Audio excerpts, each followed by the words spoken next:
Hello and welcome to the Jungle Brothers podcast. I'm your host, Joey.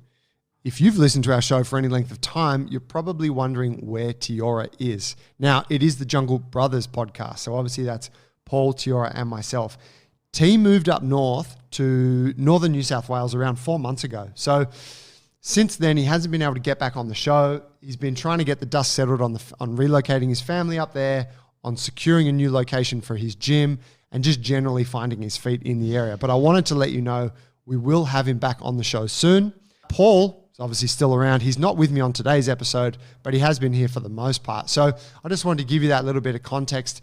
Tiora's move up there is very much a part of our expansion, and this is really the next chapter of Jungle Brothers, which is the Jungle Alliance. Now, I won't go too deep into that now, but if you have listened to some of our previous episodes, we do spill the beans on it a little bit. It's very exciting. It is us venturing into the next chapter of our conquest to change the culture of small gyms around the globe and to help foster more passionate young coaches and aspiring gym owners to go and lead fitness communities in a similar way to what we have. So more on that to come. Today's guest, we have Rawdon Dubois, who's joining us for the second time. Last time he was with us was episode 84, which was back in November last year. And that episode was all about building muscle. So it was all about the training guidelines and nutritional guidelines that you need to follow in order to build muscle. Now, today's episode I had a plan for it to be sort of like a second chapter to that. So I did plan to go into some of those same basics again, but we actually didn't really get a chance to go into it. Now, if that's what you're here for, make sure you go and listen to episode 84 because it's all laid out there. In today's episode, we really did end up sticking on the topic of steroid use and the culture of performance enhancement to a larger extent than I had initially planned. I did want to go into it a bit because I find it very fascinating and I think it's extremely relevant this day and age. But Rawdon was on a roll, and so I thought, well, better than to cut him off and pull him back to whatever my initial agenda was. If there's a specialist who's on the show and they've got something they're passionate about and they want to talk, I want to let them talk. So we really had a wide-ranging chat around steroid use. Rawdon was talking about it within the gym culture, within sports.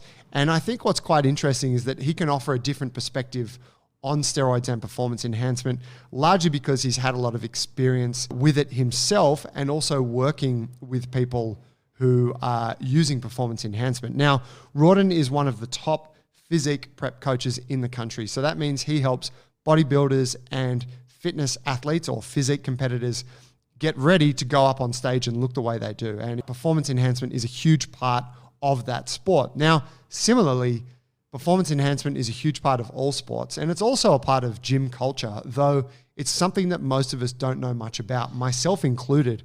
So I found it really fascinating to go into it.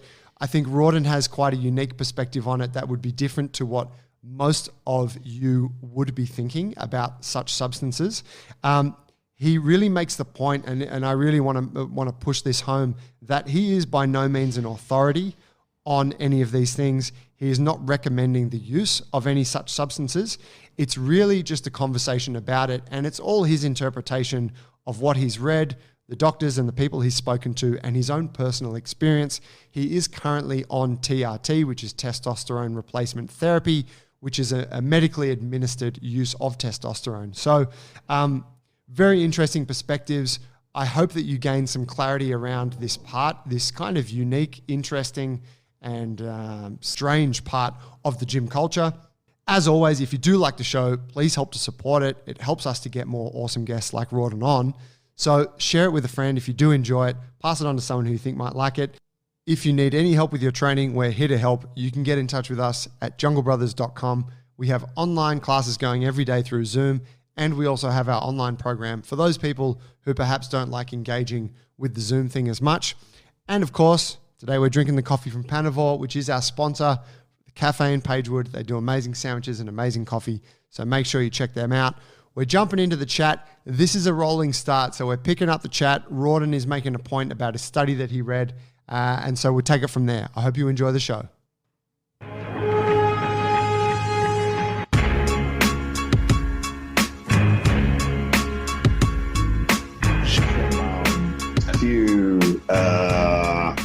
Statistically, I think that yeah, like if men were more susceptible to getting the flu compared to females, and it was, I think, in this particular study, it was because we have higher testosterone. So those that were on cycle, there was a bit of, when COVID hit, it was like, oh my God, do we come off cycle? Do we bump up the testosterone? Do we change compounds? What will give us the best immune system? But I think it was, yeah, you're at a disadvantage if you have super physiological levels of androgens in the system. But maybe that was sort of high normal. And then when you go super physiological, maybe there were benefits. I don't know. But I haven't heard of bodybuilders dropping dead with any regularity, the ones that are juiced to the gills anyway. So I touch wood for those that are using. We're going to weather the storm of COVID-19 and pandemic life. But yeah, just a side note. Sorry, distracted. Not at all. Do you think that for someone who's using steroids, and I'm gonna ask a lot of questions kind of from a very intentionally naive perspective, because most of the people listening to this podcast won't know a huge amount about it.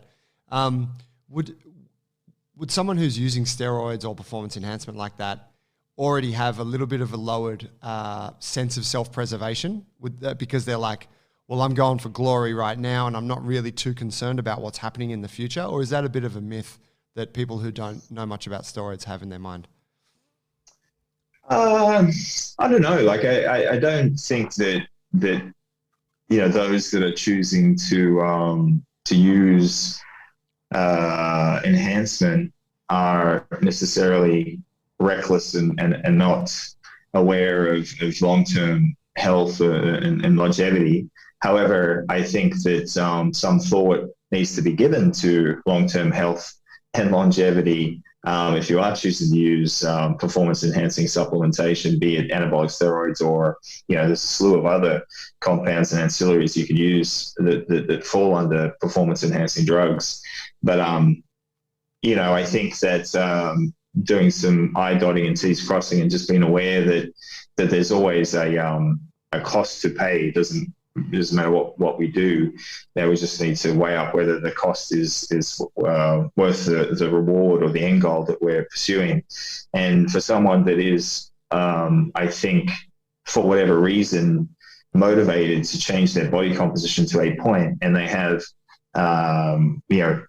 genetically push their limits naturally, and they still, for whatever reason, now we could argue what their reason and rationale is legitimate or not. That's your opinion. If in their mind there is something that they have set out to do, and that's a priority for them in their life, who's to say that that's not the right motive for them to pursue what they want to pursue, and that is to further change their body composition to increase their lean muscle mass or improve conditioning or whatever it is. That's their choice. They're an adult. Now, we could get the nuances with, well, it's illegal and all that type of stuff, but that's a separate discussion. Let's assume that we're talking about individuals that are in parts of the world, like the UK, where recreationally you can actually use these compounds. It's I think then that there's always a cost to pay. And even with testosterone therapy and anti-aging, if you think about it, they're not necessarily life extending, they're quality of life preserving. So you may well not be on this planet as long as someone who does not endeavor to supplement anti-aging protocols as they age. But we could put a fair argument forward to the quality of life would be far greater if, at that point in time when testosterone levels are inherently declining, growth hormone levels are declining, quality of life is declining, and you're spending the last, 15 years pretty much immobile or, in a nursing home, as opposed to, okay, you don't get 15 years, but you get another, 5 years, but you are, still doing everything you want to do. You have lots of energy, you got a lot of lean muscle mass still. You could do all the things that you have been doing and wanting to do, maybe that you didn't get around to earlier in your life. So, it depends how you look at it. And that's from the perspective of, as we age, we actually designed to get smaller and smaller and smaller. You look at old people, you start small, you get big, you get small. And that is, the hormones will change. Testosterone will convert more to dihydrotestosterone, which gives you more bang for your buck. And you will sort of exist for longer in that state, but the quality, might not be there. So by design, that's supposed to, that's the evolution of a life type thing. But if you're increasing your lean muscle mass, then that's more stress on bones, connective tissue, heart function. It demands on tendons and all these types of things. So it's a bit more wear and tear, maintaining a bigger muscle mass even though it's arguably more functional, it's still a stress on the organism as a whole. So it makes sense that you wear out a little bit sooner, because you're working a little bit harder. You're still doing all the things that you're not sitting in a wheelchair in a nursing home. So clearly you're out and about kicking goals and, training the house down, and you're picking up chicks at nightclubs and all that type of stuff in your 70s and 80s, if that's your thing. I'm not saying it is, but if that's your thing. And, that takes its toll. You might die doing something in the bedroom, but at least we could argue, die happy. But so, yeah, I guess an awareness of there is consequences, and, there is, I guess, as bad as it sounds, a right or wrong way to do it. But again, it depends on, it's the individual's choice to do it. But if they are, an awareness that there is a cost to pay, and, monitoring blood work and, checking blood pressure regularly, for example, checking heart rate, checking cholesterol values, getting your heart checked through a cardiologist regularly, calcium score on the heart to make sure there's no plaque, and, some basic fundamentals that you would do ongoing if you were choosing to go down that route would be highly recommended. But I think a lot don't do that. Like, I'm on testosterone therapy and have been for a few years, so I get treated through a healthcare professional, and we run blood work every 6 months. And, they check things like my estrogen levels, they check things like liver, they check PSA, so prostate-specific antigen, and, kidney function, these types of things, just to make sure everything is in check. So, yeah, there's a sort of responsible way to do it, and then an irresponsible way to do it. But either way, it's still ultimately the individual's choice, and I respect that. Like, I don't judge, or if that's your thing and that's what you want to do. I mean, we could argue, people go and spend tons of money on alcohol and recreational drugs on the weekend, and that's okay. Hey, cokehead, you're always getting off your head. But when someone, wants to improve their lean muscle mass because they're motivated to change their physique, they're an outcast. Oh, you're a steroid user, that's so bad, and they're going to kill you. And I would argue that, on testosterone therapy, your health is probably better than low testosterone. There's tons of research to actually back that up as well, albeit not super physiological levels, but still replacement therapy levels of testosterone would be far healthier than low levels. Is there, due to the legalities of, like, the restrictions that are on steroids and whatnot, and in a moment I should get you to give a bit of breakdown of the different sort of compounds, just like a dummy's guide for us. But in terms of, like, obviously it's illegal to use it in Australia, I'm guessing, unless you have it like through a healthcare professional such as what you're doing. Yeah. Does the nature of the legal side of it, does that make it hard to access good quality information? Yeah, like it definitely. Yeah, like a lot of it, you got to look online or consult with those that have a lot of experience. And there are lots of people around the world that you can even healthcare professionals that are overseas that can do consults, and I think they might even be able to prescribe legally, send you scripts and whatnot. But yeah, the information is, and certainly from not a testosterone therapy perspective, like if you're recreationally using them and trying to build muscle, like, for example, I need needles and to administer the testosterone that I get. I mean, you get these bread ejects from the pharmacy, basically on prescription, and the size of the needle is it's like a harpoon. Like you've seen Moby Dick, that big cannon on the front. It's like that, and it's ginormous. So it's a really big gauge needle that you're supposed to do it with, and I'm not using that. So I go to the needle exchange. And so I pay my taxes. Junkies get, I'm sorry, I don't know, it's not the right term, but users will go and get various things that they need to keep hygienic when they're recreationally using drugs type thing. So I go on in, and they actually have steroid packs in there. They give you a little pack with suitably smaller, less intrusive needles. So when you stick it in your butt, so to speak, it's you don't leap 10 feet into the air with a scream type thing. I don't know, I'm being a bit of a pansy there for anyone that does actually use testosterone therapy, but the point I'm making is, when you go in there, they often have like a questionnaire. They're like, their eyes light up, and it's like, oh, you're a steroid user. I said, testosterone therapy, yes. Could you answer a few questions?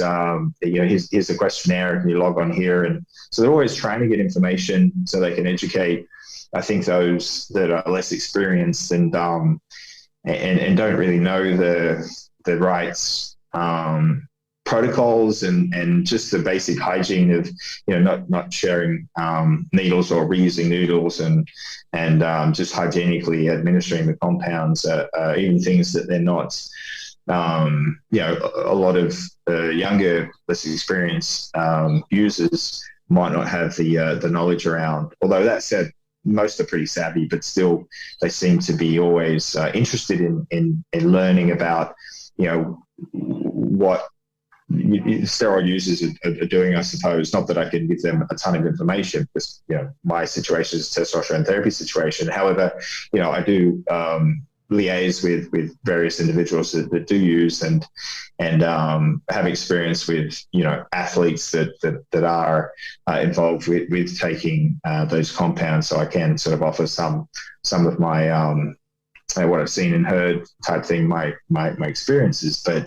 But yeah, they seem to be trying to learn about all that type of stuff. So because it's the type of thing that there is no, you can't buy a book necessarily. I mean, there are books on it, but they're being utilized for not what they're designed for. Like for example, oxandrolone or the Anavar you might have heard of as an oral compound that I think was originally for bone growth and burn victims. So when someone is seriously burnt, they can be very effective for treating that situation. These drugs are designed for medical uses outside of testosterone therapy. Like some anabolic androgenic steroids, and we'll go through the different description. They're not testosterone, so you wouldn't actually use them. They actually suppress your endogenous testosterone, so it would be a lousy compound to actually use as a testosterone replacement therapy. So there are medical therapeutic, actual legitimate uses of these compounds. Some of them, originally were designed for treating anemia, for example, increasing iron levels. So yeah, you're using them for reasons to build muscle and enhance recovery and training capacity and all these types of things, but they're not necessarily what they're designed. They're a side effect of the compounds that is very favorable. So it's hard to open a book up and find out to build muscle using these compounds, and what are the side effects and all those types of things with definitive information, because they're not designed to be used for those purposes. So yeah, you are forced to talk to people and read things, but then how do you know what you're reading online is good information? So yeah, it's a murky world out there, and the information can be tricky to source, definitely. Did you ever have any experience with the the common sort of gym bro style of using those drugs? Like you hear about it from some other guy at the gym and he shows you some shit that he's taking and then he's like, mate, give it a go. And then like, did you ever have experience in that realm? Yeah, look, I did back in the day, like many years ago. I have used like that, and my original conversation was with. But back to I'm 46 years old. Back in the day, it was just those. If you can imagine the 90s, so the big parachute pants, the low cut big sort of t-shirts. High top boots. I mean, these are the guys, bum bag. They were the guys that were using anabolics. It wasn't, average Joe taking, I'm not saying you did, Joey, but the average Joe going to a festival or CrossFitter that's, not throwing CrossFitters under the bus specifically or just the gym rat that it's really, really common these days and everyone's using. And I think that back in the day, there was a bit of pride with knowing about the different compounds and knowing what each does. And I think there was a bit more methodically doing blood work before when you come off cycle and before you go on cycle and checking I's and crossing I's and dotting T's from a health perspective, probably more so than because it was a big deal. This was part of your sport, and there used to be clinics like I think there was a Lewisham Sports Clinic. Anyone that listens to this that has been around forever might remember. I think it was called Leichhardt, and there was a doctor there that took it upon himself that he did treat bodybuilders because he felt that they're going to get bad information. They're going to use underground labs and arguably the quality of compound is going to be potentially not good. They could be injecting compounds that are going to cause all sorts of health problems. So he was like, I'm going to monitor them. I'm going to do blood work. I'm going to prescribe the compounds, and they're going to get it through a pharmacy, compounding pharmacist, or on prescription off the shelf type thing. And then obviously it became more mainstream and it got shut down, and now it's very, very taboo. And even GPs hands seem to be tied to a degree. They get looked upon if they prescribe too much testosterone, whereas in today's world, I think that there is a massive problem with lower and lower on average testosterone levels for men. And a lot of the time they'll get prescribed antidepressants. It's like, you just probably have low testosterone. Let's look at low testosterone levels. And that's a discussion we could have in detail if you like. But getting back to what you originally said, I was just laying down a bit of context there. Yes, like I did just talk to their bodybuilders in the gym, these guys that had a lot of experience, because they were like the authorities. But I think their knowledge was much better back then than what individuals that use, because it's every Tom, Dick and Harry that's using seems to be these days, and a lot of females as well. But it was like, I just wanted to do, I just want to use I just want to try it once. I'd been training for, I think I was close to 30, and I've been training for, 15 years, 16, so close to 15 years. And then, so I asked, what to use and used for, I think it was only 8 weeks I might have used originally. It was a testosterone. So similar to what you do with testosterone therapy, to be really honest.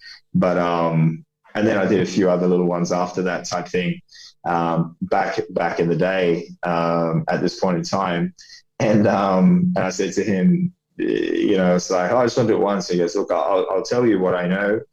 This is him talking, one of my friends at the gym. And, but you won't just do one. It's like, no, I just want to do it once, I just want to see what it's all about, and, I see so many people and my friends, they get put on a lot of size, and they say they use this, use that. I just want to do it right. Just want to, and then sure enough, I did 3 or 4 times after that, and he was right.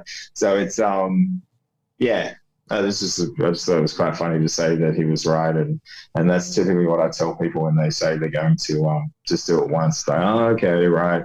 You gotta put on a lot of muscle. You're gonna feel amazing. Your sex drive is going to go up.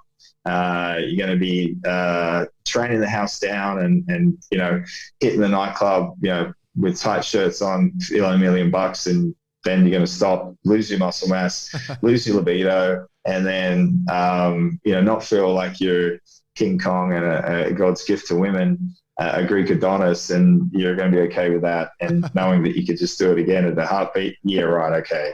I don't think so. So, anyway. Is there a something that's always I can think back to a lot of friends over the years who have maybe dabbled in things like that, or even other drugs that have, like pharmaceuticals that have somehow become more common. Like, I know a bunch of guys that have used, like young guys in their sort of 20s, 30s, who have used Viagra over the years just because whatever, they party too much and they just want performance enhancement, right? On a Saturday night. And I whenever I hear of that, and I always think, fuck man, it would scare me so much to fuck with that, because literally. Well, yeah, because if I went when I don't have it, if the experience had been so good, would every other experience be subpar after that? Like, is there this kind of depression when you're like, fuck, I'm no longer enhanced? Yeah, I think that's an awesome point. And one of the things that you will hear is people going on cycle, coming off cycle. And again, whatever the reason is, do they compete, and it's part of their chosen sport, whatever, do they just want to get jacked, whatever, but they'll come on cycle and off cycle. And, the reality is that, yes, when you come off cycle, you're not going to feel the same as what you were on cycle. And arguably you might feel better because some of the compounds knock you about. It's not like it's all fairy floss and unicorns and feeling $1 million. It's certainly coming into a competition, I guarantee you'll feel like death. And but these compounds allow you to look a certain way and perform a certain way, and you put up with a certain certainly feeling like garbage, even though you might look the strongest, you might look invincible on the competition stage. I guarantee it's probably the worst you've ever felt. It's vastly different to running, testosterone therapy and eating a lot of food, and that world, I can assure you, is not really that pleasant. And in those final stages when you're coming into the competition, competitive starvation, just think about that for a second. You're starving the body.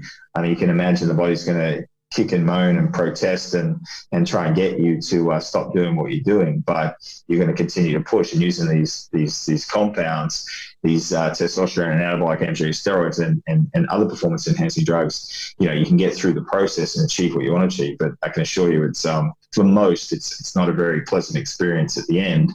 However, let's not talk about that world. Let's talk about just doing a cycle where you're not necessarily dieting like a mofo to get ready for a competition. You're not doing the air quote competitive starvation thing and trying to get your body fat levels to obscenely low, unhealthy, and that's what it is. It's an unhealthy level of body fat, but it's a great level of body fat to show your muscle definition and win bodybuilding shows.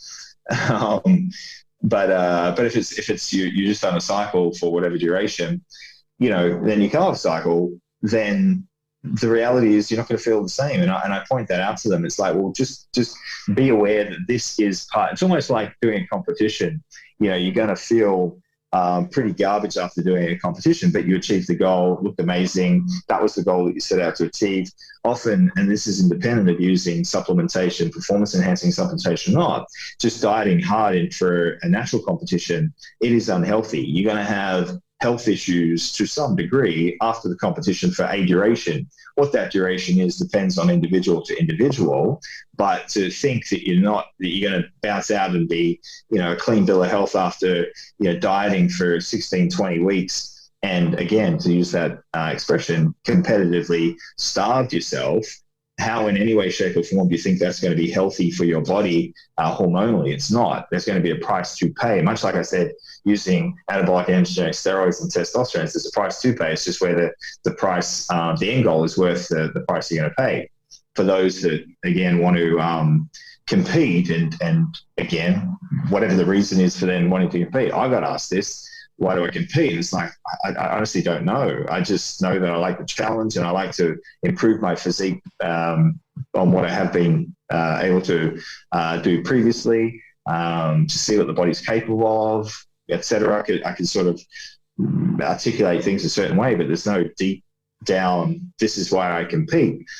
But when they come off like a recreational cycle where it isn't in that environment, the reality is you're not going to feel like you did. You're not going to have that training drive. You're not going to have that muscle mass. Like that example I gave previously, you're not going to have the libido. Again, you got to weigh up whether it's worth it. You got to understand that you're suppressing your endogenous production of testosterone. We have a libido in part due to testosterone and the estrogen and dihydrotestosterone that your endogenous testosterone converts to. So if you're not producing testosterone because you've been supplementing exogenous compounds, then clearly you're going to have issues after you come off those compounds with your sexual performance and libido and even, your energy levels, your cognition, all those characteristics. Google low testosterone, and then all those things are going to come into manifestation after you come off cycle, in addition to not being as strong, in addition to losing muscle mass, in addition to not being as confident. That knocks you about. And that's why a lot, they go straight back on cycle, or they air quote cruise. And, the reality is, if you are going to go and use, go on cycle again, or use performance enhancing anabolics again, then you're better off, not coming off completely, going on to like some sort of, like what I would do at testosterone. You just replace your similar amount to your natural production, because that is probably a healthier position to be in, because when you do come off completely, that's going to have health concerns as well. And the main reason you would come off completely is to, maintain or reestablish what's called your hyperpituitary testicular axis, and that is essentially the communication between the brain and the testes, and then start your endogenous reproduction again, with a long-term consideration given to your fertility. And that's the main thing that I really think, outside of this cardiovascular risk and other, depending on what you do with the different compounds and the dosages and the durations and other ancillaries that you might use with these compounds, there's various cardiovascular risk, kidney risk, and specific heart risk, liver stress, these types of things, which you get from a lot of drugs, recreational drugs you would take anyway. So it's not exclusive to testosterone and anabolic androgenic steroids. But the reality is that the health concerns are going to be there. I can't remember the point I was going to make with that one, but yeah, it's okay. But the point I'm making with sorry to answer your specific question was that the reality is you're not going to feel amazing, so you need to be aware of that. Much like if you're going to do a competition, you need to be aware that there's going to be a duration afterwards where you're not going to feel amazing, but because you put on X amount of muscle mass on cycle, then okay, that's cool. You will lose some of that muscle mass. You won't lose all the muscle mass if you can continue to train, monitor your diet, get your sleep, stress in check, and do all those types of things. But but if you're going to, I think I was going along the lines of, if you're going to go back on cycle, it might be better just to stay on some supplementation, because it's probably healthier than going into that abyss of no testosterone. But the reason you would, that was what I was saying, is to maintain fertility long term. And that's the main reason why I think you would spend time off cycle. And if there was concerns about having a family and certainly you're in an age where you're too young to have a family, depending on what age you are. I mean, we could argue what's too young, I suppose, but if you're not in a position in your life where you were ready to reproduce, then having time where you did come off cycle, allowing the body to reset and actually using blood work. And like I said, you should be using blood work on cycle as well to make sure everything's in check and nothing's getting out of hand. But allowing the levels to come back online, reestablishing that high HPTA communication between the brain and the testes, and then basically getting your fertility back. And then, and then choosing whether you do want to go back onto another cycle. That would probably be the best way to do it long term if you were going to do it and you had concerns about maintaining fertility or having the ability to reproduce at some stage later in your life. However, there should be, if there's no trauma to the testes or with either end, so primary or secondary hypogonadism, either from the brain or from the testes, if there's no issues that developed, then, or no underlying issues, then there's no real reason there shouldn't be the ability to reset everything once you come off. But the longer you're on cycle, the longer you suppress communication with the testes from the brain, you're sort of relying on, it's sort of like a car that hasn't been started, so it's been sitting in the backyard for 30 years. You go put a new battery in it, you hope it's going to turn over, but you might need to do a few other things to get it to kick over, and maybe it's just been sitting there too long and it's corroded and it just won't start. So that's sort of like an analogy. I don't know if it's a very good one, but you could use, it just hasn't been started for so long, those testes haven't been producing testosterone. So yeah, and the heart health and the cardiovascular risk and all these types of things, I don't think there's a lot of anecdotal, you see it in steroid users, but there's no like point blank. If you take, again, because you're taking it for reasons that it's, and in a way, super physiologically, that is not, they don't have a lot of research on, like the medical community. So it's hard to really pinpoint whether, yes, you will get cardiovascular risk, yes, you will get remodeling of heart tissue, yes, you will have a, liver cancer, yes, your kidneys will have problems if you use these compounds. It's more that we see this in this situation, but it's not necessarily 100% going to happen, much like with everything. There's no guarantee that you're going to be subjected to all these health concerns. So, but definitely the suppression of your endogenous production, that is something that happens across the board with all compounds. So that is something that you definitely, for men and for women, they need to be aware of. And sorry, that was a big long-winded, I didn't really let you say anything. I do apologize if you wanted to ask questions. I just blah, blah, blah, blah, blah. Not at all. I like it. I like that you're a talker. Endogenous is produced in your own body, and then exogenous is like an external compound. Is that right? Correct. Yeah. Okay. I want to also say, Joey, like I should have said this at the start, man. I said this last time we had a conversation. I do not in any way, shape, or form want to give the impression that I'm an authority, that, I think I'm like a doctor and recommending things. This is all just conversations. I've had my own personal experiences working with athletes, liaising with doctors and all this type of stuff. But I do not want to give the impression that I'm the go-to guy, or this is just my interpretation of the facts and figures from what I've learned over the years. So I do want to preface that for anyone that's listening and for yourself. So it's just for information purposes only, just for clarity. Yeah. Yeah, totally. I completely understand that. And I'll make a note of that when I do an intro for the episode too. Awesome. Thank you, man. Yeah, because it's a very interesting topic. Everyone throws around, like everyone talks about steroids in some, like, oh, look at that person, probably juicing, or, like everyone is aware of it. And we all, like, you only have to go to any commercial gym and look at some of the cats you see in there. And you're like, all right, this is steroids or performance enhancement is obviously a part of this community that I'm in.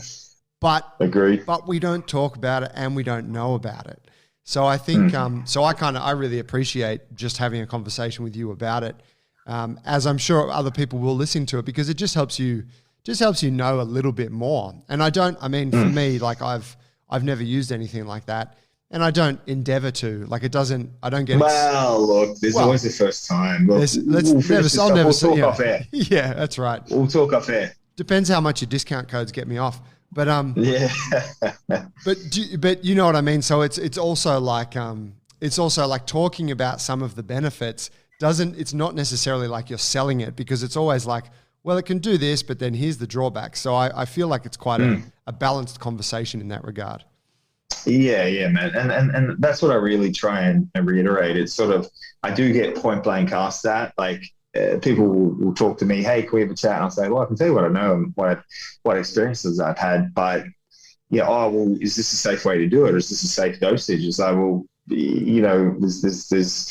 that's how long's a piece of string? Like, I mean, you might have underlying health concerns, and you might take say, for example, you hear of these, I think there was like a league player that took a peptide that was a growth hormone promoting peptide, a secretagogue, which basically promotes your endogenous, so your natural production of growth hormone, once you administer this peptide.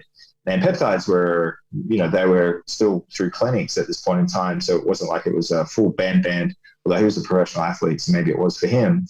But the growth factors, it increased the proliferation of the underlying cancer that he had, and I think he died as a result, because he induced.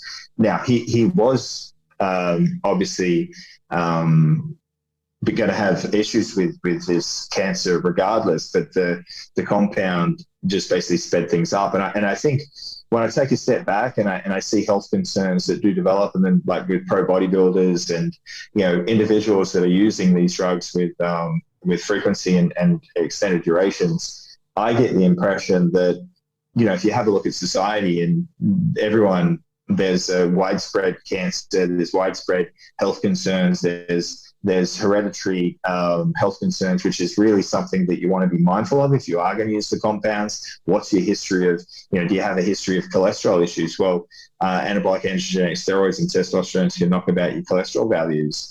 Now, does cholesterol mean you're going to have issues with cardiovascular health? Not necessarily, but it's more so the inflammation. But, that's a black mark against you. That's like, well, maybe I shouldn't. Or you have high blood pressure. The fluid retention that you get from anabolics can increase sodium retention and increase blood pressure. Well, if you have a family history of blood pressure, then maybe don't use for an extended duration, or think twice about using. The size that you put on can induce sleep apnea. That's fine, but sleep apnea can drive up blood pressure and other health concerns. Are you prepared to get a CPAP machine like I have to use, to help me so I don't have sleep apnea at night? A few of the athletes that I coach, they have, looked into that, and they're getting treated for sleep apnea. So there's certain things you need to be aware of with these compounds, definitely. But yeah. What's a CPAP machine? So constant pressure airway, constant positive airway pressure, CPAP. So basically helps you with sleep apnea. So those individuals, sleep apnea is a disease of size, not obesity. So it's basically where you stop breathing at night, and you're like your palate and your throat sort of collapses, and you gag, and you stop breathing, and you wake up gasping, and then you go back to sleep. And that can happen repeatedly, and that really puts a lot of stress on your heart and drives up blood pressure, plus a ton of other health concerns. So that's just really, really common in males and females, and that is something that typically when you put on a bit more muscle mass, certainly on the chest, it can put pressure on that part of the body and your throat, and it can induce sleep apnea. So it's like I said, a disease of size, not inherently obese or overweight. individuals. So yeah, that's just something to think about in regards to the pros and cons, and like you mentioned, there's always a cost. But these are all little things you want to think about. Certainly, a medical history would be a cause for some concern if you were going to look at using this performance enhancing supplementation. Mate, did you follow, changing course here a little bit, did you follow much of the Olympics? No, I'm not. I did do a little recording with mentor of mine, Broderick Chavez. If anyone that's interested in the topic we're talking about today, check out the Evil Genius Sports Performance. Broderick Chavez is someone that a lot of this information that I'm talking to you about, I've learned from him. Yeah, a lot of in the trenches experience. But we did a little recording last week that I put in my members group, the Dubois Method members group. Shameless plug there. You can't be in that unless I'm coaching you. So if you don't want me to coach you, you can come in the members group. Can I anyway, I was talking about the yeah, man. I think could you support what I do. You'll have to take some Anavar. That's the cost for, of course, coming into the group. But like I said, we'll talk after the show. But we did a chat about the Olympics and drug testing and his thoughts. And interestingly, he has actually worked with some elite level sports athletes and Olympians. And, he basically has a skill set, which it sounds really bad. And I'm not trivializing this or saying it's common practice, but he has actually worked with athletes to pass various tests to continue to compete at that Olympic and certainly national level athletics. So, wow. Yeah, it was a candid discussion about what he feels the, drug doping is occurring at that Olympic level. And very, very interesting to say the least. And apparently we've got to take it at face value. I obviously haven't seen him talking or seen the communication with said athlete, but I don't see why he has a reason to lie to me. And he says that he has liaised with actual Olympic caliber athletes in regard to how to utilize performance enhancing supplementation and not fail drug tests. So, and I'm pretty sure he's not the only individual on planet Earth that is has that skill set. So it's it was a very, very interesting conversation. But the other thing you want to remember, Joey, is what do we deem performance enhancing? Now, he actually feels that probably 70% of the performance enhancing drugs used at that level are not actually anabolic androgenic steroids. They might be utilized in certain sports in the off season, and then they come off said compounds. So actually at the games there or at the meet or whatever the event is, they're not actually on the compounds, and the way they test is they look for certain ratios. I think it's testosterone to epitestosterone might be one of them, but don't quote me on that. It's not really my thing. Or metabolites of different compounds. But a lot of the drugs that are abused are things like, say, for example, you're playing snooker, or you're playing you're an archer, and you need to be really, really calm. So the performance enhancing drug of choice for yours is not going to be oxymethylone that increases brute strength and is going to make you a really competent powerlifter. It is a beta blocker, a blood pressure medication that helps you relax, so you can keep a really steady eye on the target or target shooting, for example. So the world of performance enhancing drugs is when you think about it, it's not just anabolic androgenic steroids and testosterones, which is often what people think of. There's a wide array of performance enhancing drugs that can be utilized in that elite level sport. So yeah, it was an absolutely fascinating discussion, but I haven't been, to answer your question, watching the Olympics. Again, I got sidetracked, sorry. Not at all. You kind of took where I wanted to go anyways. Yeah, I remember remember that film, was it Bigger, Stronger, Faster? You must have seen that. It's probably 10 years old or something now, and I'm guessing things have changed a lot. But I remember in that they were talking about fighter pilots using beta blockers, and I think they were also talking about people who play like in orchestras, like musicians playing instruments at the highest level, using beta blockers because it reduces anxiety and allows them to perform at their best. Absolutely. Yeah. The reason there was a tennis player. I think it was it Sharapova. She got done for it was a similar medication that just basically increased her threshold that she could tolerate was enhanced, so she could keep calm and then perform at a much higher level, whereas others would be. But yeah, it was like some sort of blood pressure heart medication that basically brought her work capacity up, so she could just And don't quote me, I think it was Sharapova, I'm not sure, but it was one of those female tennis players, and it brought the drug into the limelight. But yeah, very interesting. So the reason I asked initially about the Olympics piece was I watched a bunch of it. My partner and I, it was TV was basically on for 2 weeks, and I noticed that the sprinters right now, the 100 meter, 200 meter sprinters, are a lot smaller than they used to be. And I remember probably, I don't know what Olympics it was, but I remember kind of like the heyday of the American sprinters, Maurice Green and the likes of, and I can't remember the female American sprinter who she did get publicly, she was done for performance enhancement. Marion Jones, was it? Or? Exactly, yeah, Marion Jones. And I just remember, you remember at that time, these sprinters were fucking jacked. They were so big, they were real specimens, and they would like power through this like 9-second event, and then they would be, pounding their chest, and you'd be looking and you'd be like, oh my God, look at these individuals. And, the sprinters now, they're incredible specimens all the same, but they definitely don't look like that. And it struck me, and I had the thought, is it a change in how we train? Do we now have better protocols around training and athletes don't need to carry as much mass? Or is it simply that we're just seeing a different era and drugs have been, they're never out, but have they been sort of more tightly regulated through this time? What's your thoughts?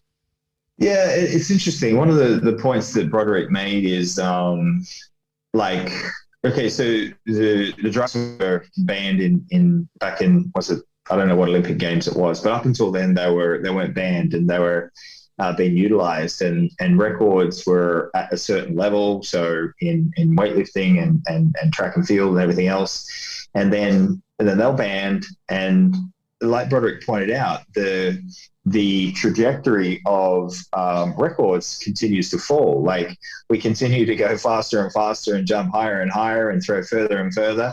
And this is without drugs. Like, with drugs, we set these records and then we ban the drugs. And then over time, and again, I'm not speaking with any authority here, and I'm repeating what Broderick said, but he is immersed in this world. But in general, the performance has continued to improve. Now, is it every Olympics it improves? Maybe not, but over time, there's still weightlifting records being set. There's still sprinting records being set.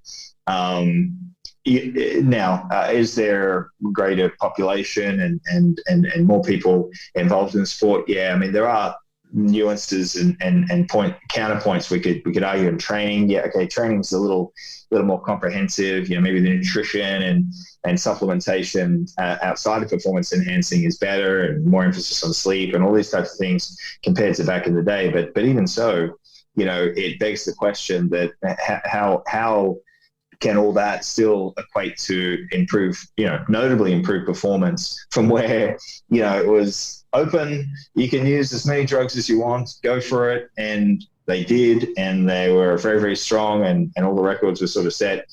And then over time, they've continued to improve over the years. So that in itself sort of is a hard concept to get your head around. But, maybe it is the case.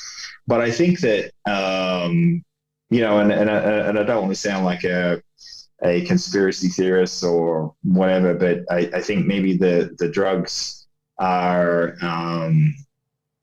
it's not just the, pure build muscle, improve performance. There are subtleties that, what are we doing? Performance enhancing? Are these compounds that allow a greater work capacity? They can do more work, and that's how they're improving their times. Or are there drugs that are making their muscles more explosive and more fast twitch? Maybe it's the actual performance of the muscle rather than just sheer size. That once upon a time, the doping or knowledge on doping was of such that it was, well, let's increase the mass, let's increase the strength of the individual, and that will improve performance. Whereas now maybe you hear that they're always however many steps ahead of the curve in regards to doping and drug testing. Who knows to what capacity they are actually doing that. I've heard, Broderick said that, if you think about it, in certain parts of the world, like if you can become an elite, an Olympian, then you're set for life. The family's set, you get paid, rewarded, treated like royalty. Now, why wouldn't you in an environment like that certainly give consideration to doing whatever you have to do to become an elite athlete? I think in certain environments that it's far more acceptable to go down that route. And you hear Prod was saying that up and coming athlete was out of action, tore both ligaments in the ankle, and was out for 12 months. So they're back training now, and in actual fact it was maybe reattaching tendons to a more favorable position on the leg, so they have more explosive power through the glute or through the gastroc, so their running performance improves. I mean, to what level performance enhancement is going? Okay, maybe they can't use anabolic androgenic steroids and testosterone like they once did, but there's, I'm sure, with all the trillions of people on the planet and very, very smart individuals, and a big push to fund those individuals to improve performance in some way, I'm pretty sure that they are still achieving what they set out to achieve, but just via different drugs potentially and different vectors or ways to do it. I've also heard that in the US, where scholarships, you get paid your college fees, which are astronomical, I gather. I didn't go to university, but I think you could say, I owe 40 grand for Hex. When I make some money, I'm going to have to pay all that back. I mean, it's pretty common. And you hear of like young guys taking growth hormone. So growth hormone is an ancillary performance enhancing drug, of course. Like the guys or girls listening would have heard of growth hormone. And the reality is, if you're underdeveloped and your bone length is still growing. Now, it doesn't happen to you and I, Joey. If we were to say growth hormone, we're not going to grow a couple of inches anywhere. And anywhere, air quotes, so don't think you're going to get a couple of inches anywhere, guys, with growth hormone use. But all jokes aside, and the funny part is, you will get growth where I'm referring to in that part of the male anatomy if you're underdeveloped. And I hear that these young guys in their early teens are using growth hormone to increase their bone length because they're still growing. Remember, the growth plates haven't sort of sealed, and once the bone has grown, the growth plates sort of lock in, and that's it. You don't get longitudinal bone growth. You might get a bit of cross-sectional bone growth, and you can get cranial bone growth in the head. Like some things grow with growth hormone use. You look at Andre the Giant. He had a growth hormone issue, and through the protrusion, he had a massive noggin. But acromegaly, wasn't it?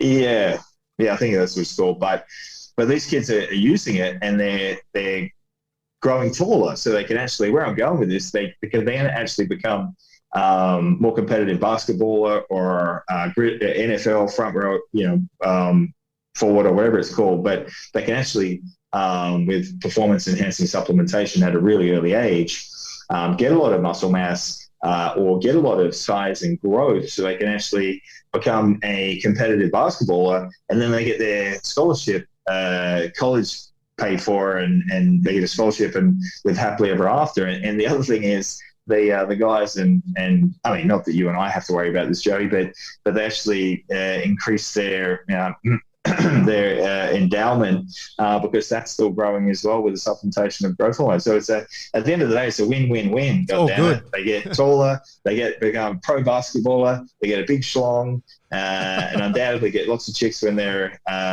pro basketball, and then they can deliver the goods because they're well endowed. I mean, what young man wouldn't want to go down that route? Yeah, that's incredible. There's Yeah, that's what I heard anyway. Like I said, it's but where there's smoke, there's fire, Joe. Usually. I think it's interesting for you to point out that some people are in such circumstances that taking that extra step to do something that's very fringy, in order to reach that upper limit, like it's very understandable. Yeah, and statistically, it's like not everyone gets caught. It's like, okay, you're in a third world country, but you have some athletic potential. Okay, there's a chance that, who knows that they're up and coming. They could use anabolic androgenic steroids, build all the muscle mass at an early age, improve their the other thing that the performance enhancing supplementation like these do, they improve hand-eye coordination so they can become competent at their craft and then start competing. And it was because they did, the first 5-6 years of their existence, in a backyard gym with a competent coach, being on performance enhancing supplementation. And then, okay, maybe there's a 60% chance you're going to get caught. Well, they've got nothing else to necessarily do. They're unemployed and there's a 40% chance I'm going to become a world-class athlete and make lots of money and be a professional. Well, I think they're pretty good odds, and I could see why many would not bat an eyelid and just pursue that path. So yeah, it's and again, who are we to say what's right or wrong in their shoes? Could you give us as much as it's obviously not right or is it? Or are you evening the playing field? That's a discussion for a completely different discussion as to whether drugs in sport is fair or not fair. When we think about most, probably not most, but there is a good percentage that do use. Yeah, it's a great question to ask. I mean, you see it in the Olympics.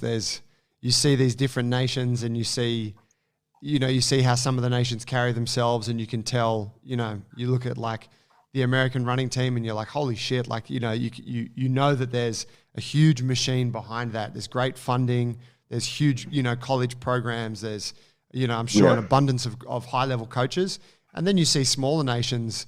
That have a much smaller, smaller population. You imagine they have less funding, less technology, all those things. And, whatever, sometimes they're competitive, sometimes they're less so, but there's nothing to say that the legal methods of training are equal. So none of it's really on a level playing field anyway. I'm not advocating necessarily for drugs in sport, but you can't just assume that everyone's coming from the same baseline. Sure. Yeah. No. Absolutely. Yeah. And if it, I mean, not that it ever will. Like, I mean, it's such a taboo topic, and it's never ever going to be that way where it's allowed. But if it was monitored, then there'd be far less long-term health concerns. Arguably, it could be medically supervised and everything else. I mean, it's a wasted conversation because it's just never going to happen, and there's so many counter arguments, and so it's just but it's always because we don't want to see. I mean, one of the things that Broderick says, he dislikes natural bodybuilders because it's so uneventful and boring. It's unexciting. You can imagine Weebs. Yeah, we don't know any different. The reality is we haven't been exposed to any elite sport or Olympics that are not in some way, shape, or form influenced by performance enhancing drugs. So we got nothing to compare it to. But I'm pretty sure that you and I know when I watch 100 meters, I want to see that record be broken. I want to see that weightlifting. I want to see that individual, hurl the even a heavier load overhead. That's what I'm going to the Olympics to see. I don't want to see subpar records being set or the records going backwards.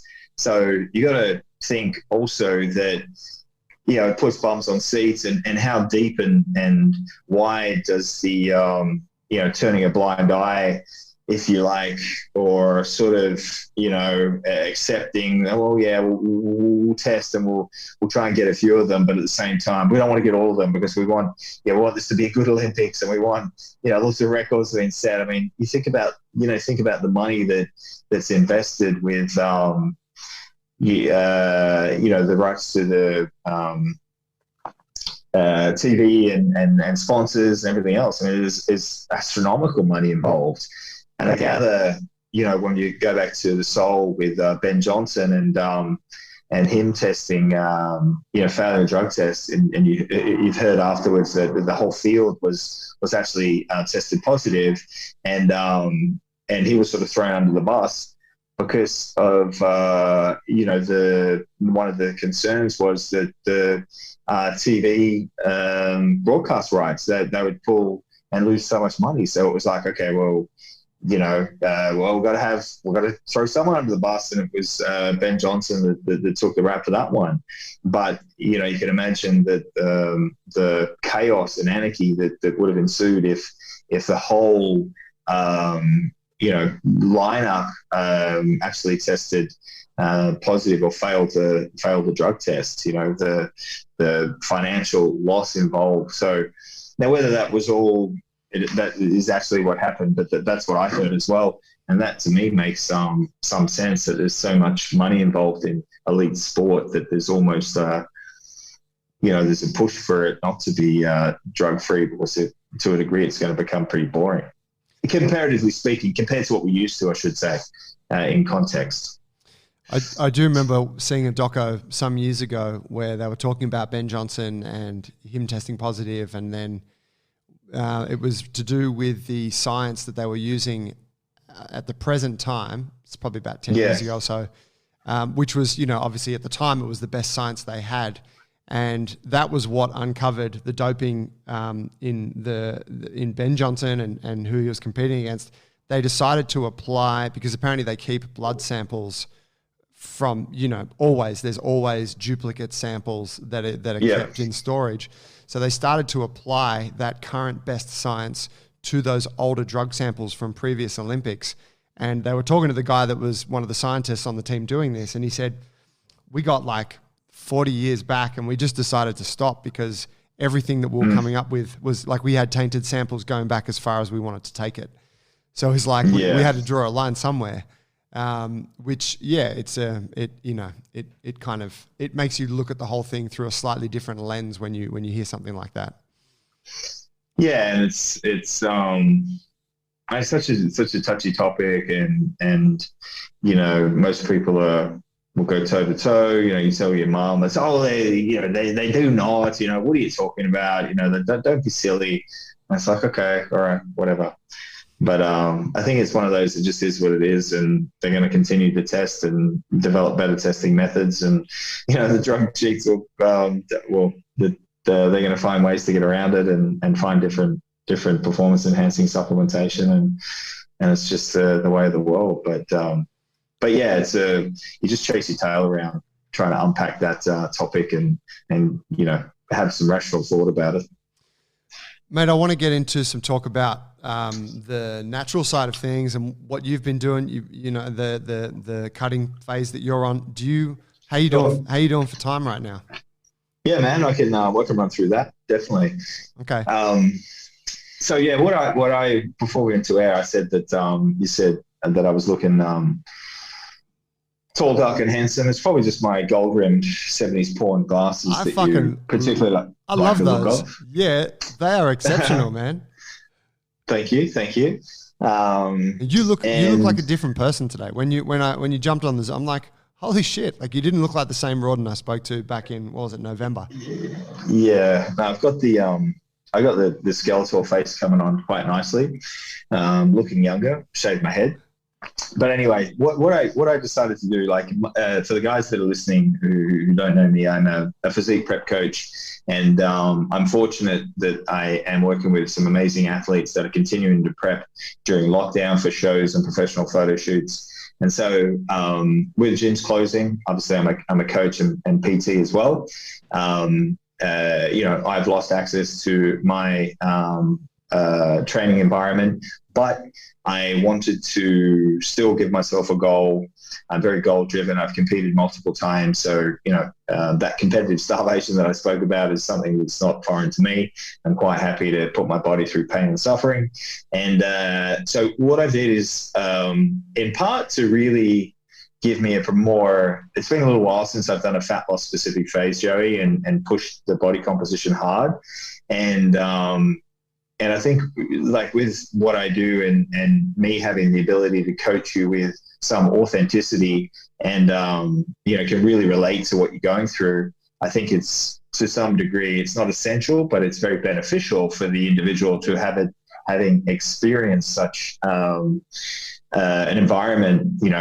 I've competed, so when I coach you to compete, I can relate to various things that happen along the way, and I can explain how I dealt with it. And that's what I'm doing at the moment, to be honest. I wanted to put myself in the environment where I am tempted by food, I am tempted by really poor energy levels, to stop doing what I'm doing. My sleep's been compromised, so I've got to find solutions for that, just because I'm so depleted. And it's really given me a deeper insight into what some of the individuals I'll be coaching are going through. And then I can relate firsthand. It's like, well, actually, last week, this was my situation, and this is what I did. So I guess it's adding, one of my hashtags that I always like to use is I'm always learning.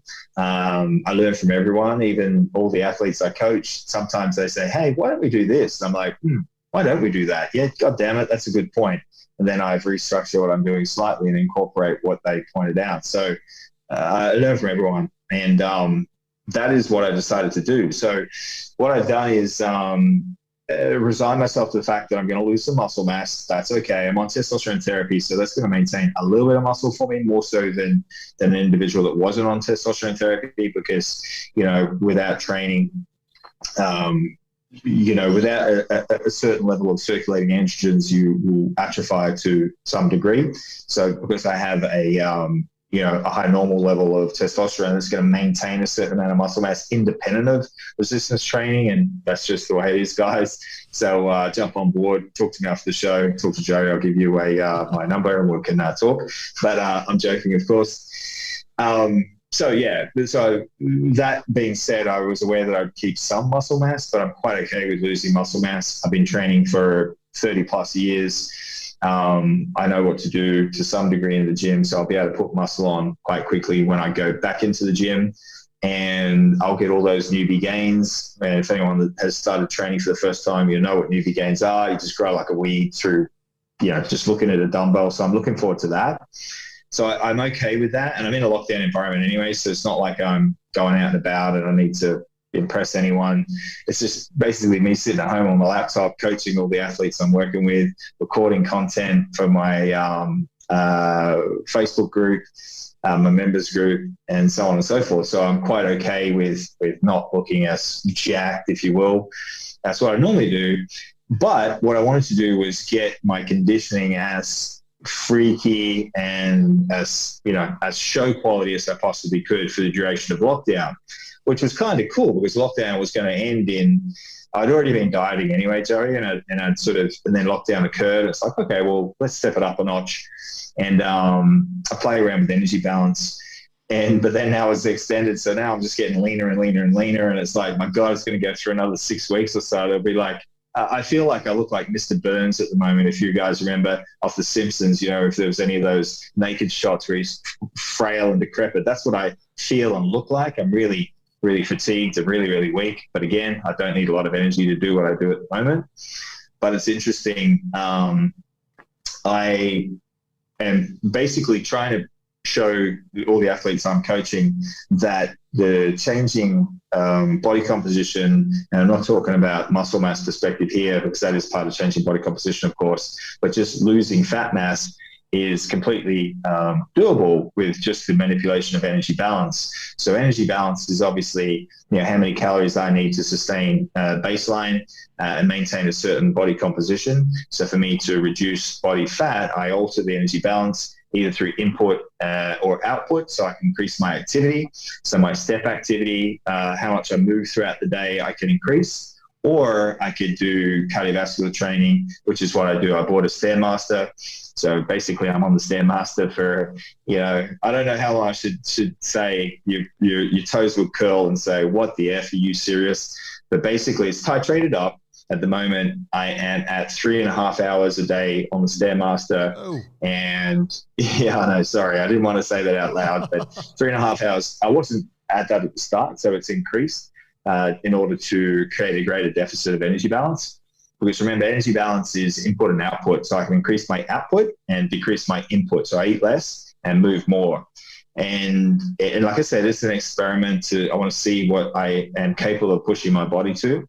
And then also it's evoking this crazy level of fatigue. One of the things that happens when you diet hard, you reduce your what's called non-exercise activity thermogenesis and spontaneous physical activity. And one of the things that I tell the guys I'm coaching is, now guys, your needs and spar are going to reduce, your activity is going to reduce, actually become more fatigued. It's really important that you maintain the same routine and structure daily so we don't get a stall in fat loss.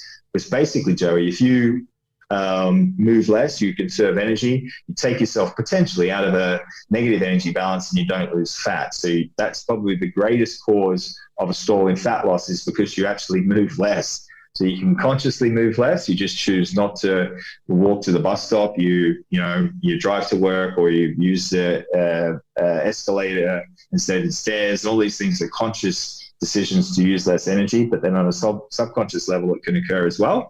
Facial expressions, spontaneous physical activity, you just don't get up and move around as much. All these things constitute energy output. So when that goes down due to being fatigued, you can actually compromise your fat loss because you're just not using as much energy. Plus, the body adapts to what's called movement efficiency, and you just use less energy anyway doing the same task. But I've really noticed that firsthand myself. And I made a promise not to change my routine. I have a dog, a little Staffy Jada, her and I here, and I'd walk her in the morning. I'd do my cardio, one of that 3.5 hours. So I wake up at 4:15. I do 90 minutes. And then I do 45-minute blocks throughout the day before I eat each meal. And to get my, it's 3.5 at the moment, God knows where it will go to. It's pretty much I'm on the laptop or the Stairmaster or out walking Jada. But of late, I made the decision to not do that walk in the morning. I just don't have the energy. It's like, my God,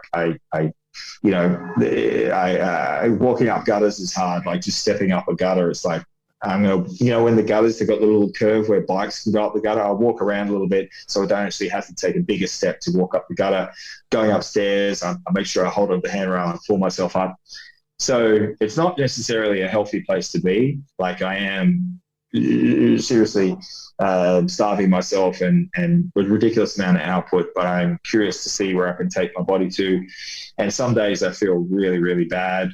And that's just the body just protesting and shutting down accordingly. And other days, the next day I'm fine, which again, I tell the guys, you might have a moment in time where you feel really fatigued and just feel really lousy, but the next day you have more energy. So I'm sort of eating, living and breathing that firsthand, which gives me that skill set to be able to coach the guys with better specificity and finesse and be able to relate to them. So I'm sort of enjoying that challenge and the fact that it's making me arguably a more confident at my craft. But yeah, that's what I'm basically doing, is just playing around with energy balance. My intake for calorie wise is probably around 1,500 calories at the moment, I would say. I had 3 meals a day of white protein or lean kangaroo meat and vegetables, no carbohydrates. And then as needed, I will ad hoc add a carbohydrate meal where I basically eat as many carbs as I like, but the carbohydrates, my nutritional philosophy is all whole foods. There's nothing processed. There's no highly palatable, highly rewarding, dopamine spiking, craving inducing foods in my world. So when I do eat carbohydrates, it's rices, it might be some oats, but it's all whole foods that, interestingly, I've been in environments where I have had ice cream or chocolate or a burger for an off-plan meal, to refeed, if you will. But I've noticed the cravings this time around are far more manageable. And the thing with cravings, Joey, is we either chase satiety or satisfaction. Chasing satisfaction from a meal when we're dieting hard, that's when we're succumb to a craving. And once we've tasted said super rewarding, dopamine driving, high sugar, high fat food, we're going to want that food with a ferocity and an unrelenting manic-like craving, potentially for most thereafter, once it's been consumed. Up until that point in time, it was just a memory. It was like, oh, I'd like some chocolate. But once we tasted chocolate in an energy deprived state, and we get a sense of euphoria and the greatest pleasure we've ever had in our lives, seemingly for an eternity, it's very, very, very hard to let that go once we've been there. So what I've been doing is just, yes, I'm going to have a refeed. It's probably every about 3 days I'll have a high carb meal. Sometimes it might be every couple of days, but because I'm depleting so hard, it's warranted. But it's really how fatigued I am at that point in time. And it'll be at night, so it helps me sleep a little better.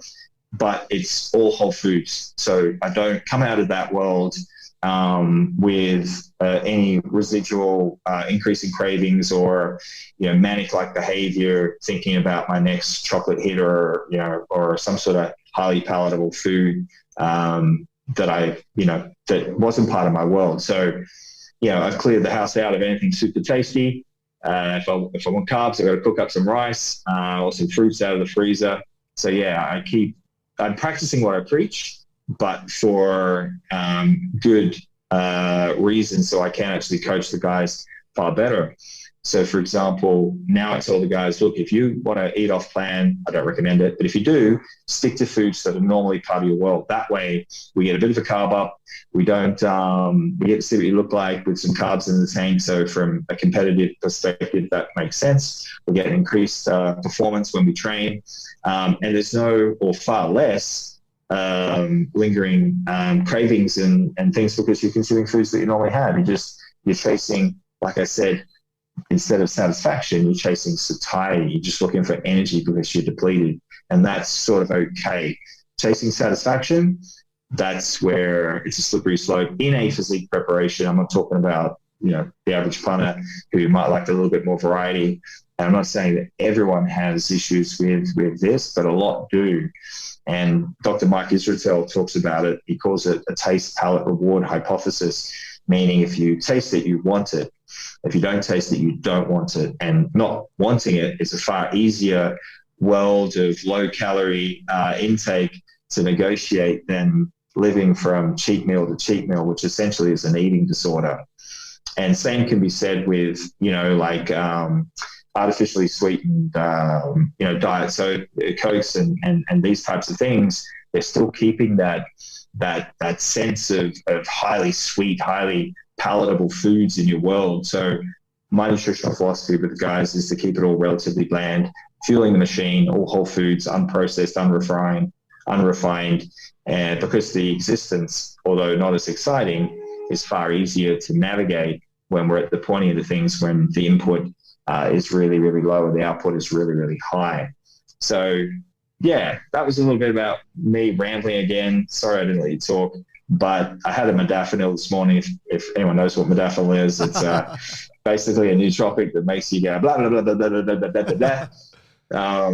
But that's what I'm doing at the moment. And it's all in the name of science. It's not overly enjoyable at times, but I do like pushing the boundaries of what the body is capable of. It seems to motivate me.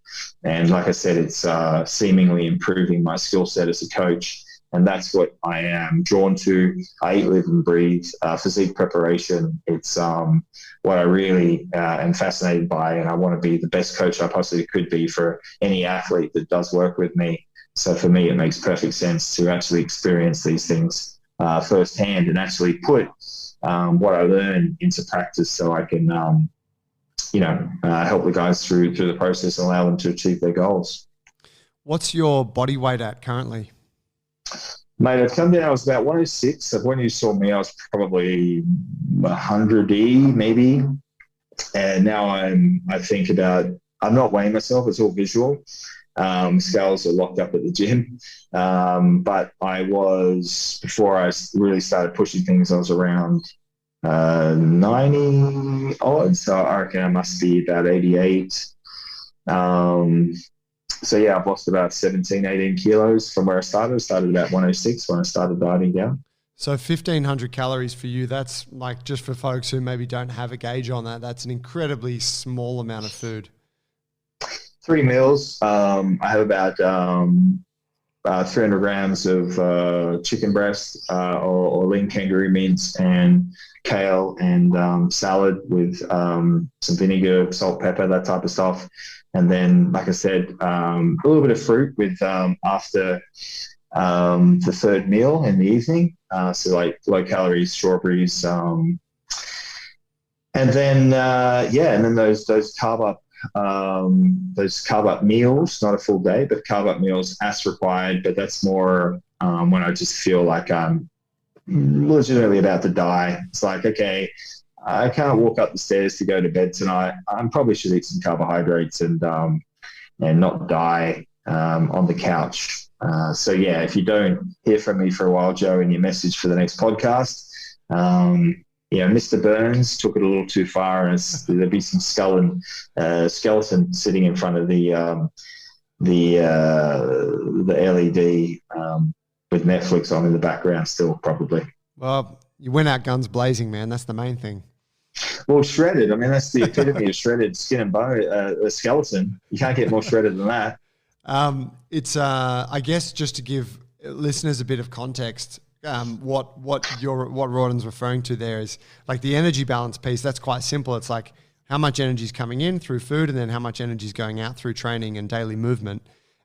There's different ways you can approach that, and obviously it's been very popularized through social media and whatnot, but you can do cheat meals, and you can follow the if it fits your macros approach, where it's like, sure, you still meet the numbers, but you can meet the numbers with junk food, or you can meet it with mostly good food and then a little bit of junk food, which is the cheat meal idea, or you can meet it with clean, not super exciting foods like what you're talking about. Correct. I can really resonate with that. I know that when I did a bit of a cut for a jiu-jitsu comp earlier in the year. Yeah. And so I was in a calorie deficit, and I allowed myself to sort of cheat on the weekends, but the cheat it wasn't really a cheat. It was like, I can grab like a low carb burger from Grilled, and have some sweet potato chips or something like that. But I found that bland foods, things that I'm just not interested in right now, like say the high protein yogurt that I eat, I would look forward to that as like a treat after dinner. I'm like, oh man, I'm going to have a bowl of high protein yogurt and some berries. Whereas right now I'm eating whatever I want, and that is so fucking unexciting, because at the moment I can have whatever I want. I can have Cocoa Pops, I can have chocolate biscuit, like it just, so I totally get that. It's like if you just set the limit and go, these foods are in, these foods are out, all of a sudden you kind of recalibrate to enjoy and almost get a little equally excited by bland things, don't you? Yeah, and it's that's how I like to program nutrition for a physique athlete. I don't necessarily recommend it long term. I think it's great to have a bit more variety. I think you can avoid certain quality fibers with grains and cereals that I would typically avoid in a physique prep. But for the purpose of a physique preparation with that end goal in mind, I think it's a far easier environment to navigate. Although initially, abstaining from those highly palatable foods can cause a few cravings and whatnot. But the bigger duration you have between consuming them and not, the easier the process will be, and over time they're just a memory. And and the reality is, Joey, that we're actually not designed. You think in nature where you have high sugar and high fat in any food. It's not. You have high protein, high fat, you have high sugar in fruits and whatnot. But in nature, we just don't have access to anything that's highly sweet.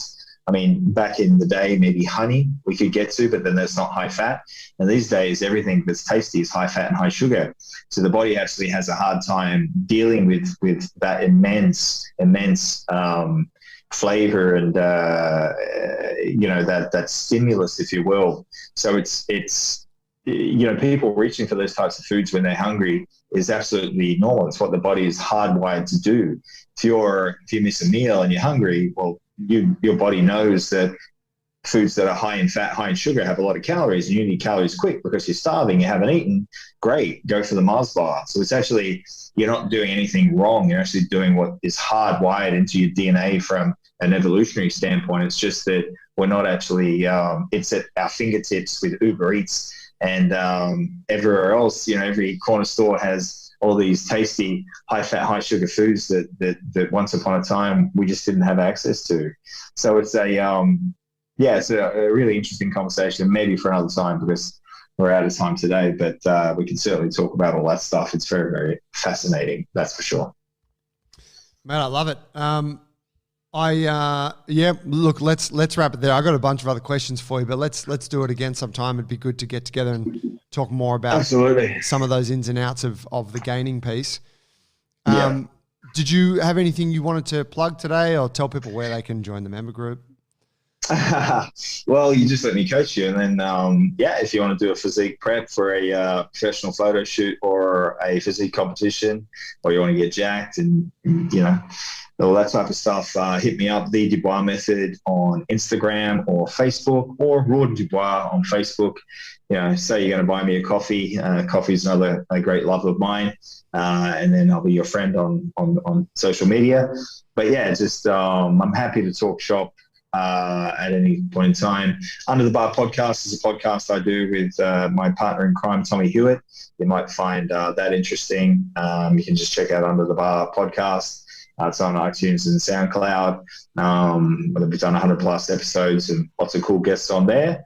If they want to hear more on me, just give my name, do to Google. There's lots of content out there, I think, in the internet world.